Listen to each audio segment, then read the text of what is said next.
I'm Reverend Hadley. Let's queer up trans rights. 6 were arrested in Idaho Capitol sit-in protesting trans bathroom law that took effect in July. 6 protesters were arrested inside the Idaho State Capitol after staging a sit-in the men's restroom to oppose a new transgender bathroom law.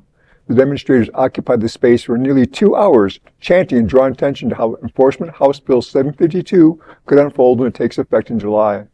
Police detained the group, citing disruption rather than the bathroom use.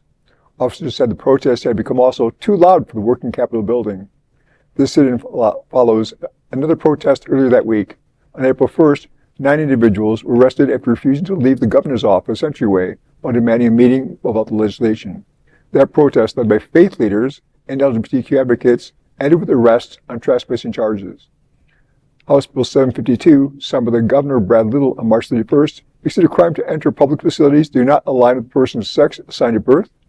A first offense under this new bill carries up to 1 year in jail. A second conviction could up to 5 years in jail, 5 years in prison. That's almost embarrassing. I'm glad the faith leaders were there. I actually know someone who was there for that. Oh, really? Wide-reaching people. And it is impressive what people can do together. Again, the change happened in Georgia.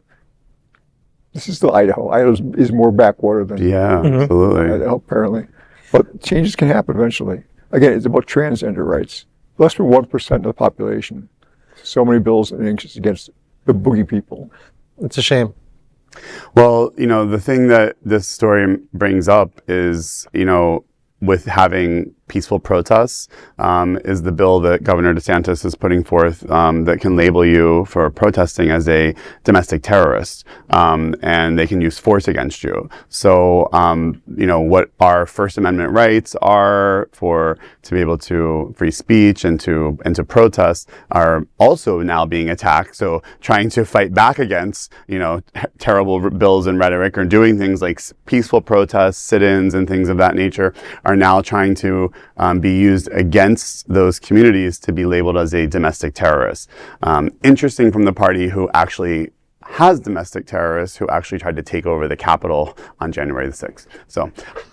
So very interesting, but not just more irony. Yes, just more irony. So interesting, but congrats to those protesting in Idaho. There is no other queer nonprofit media platform like this in the entire world. Support our LGBTQ stories by sharing them and subscribing to Queer News Tonight.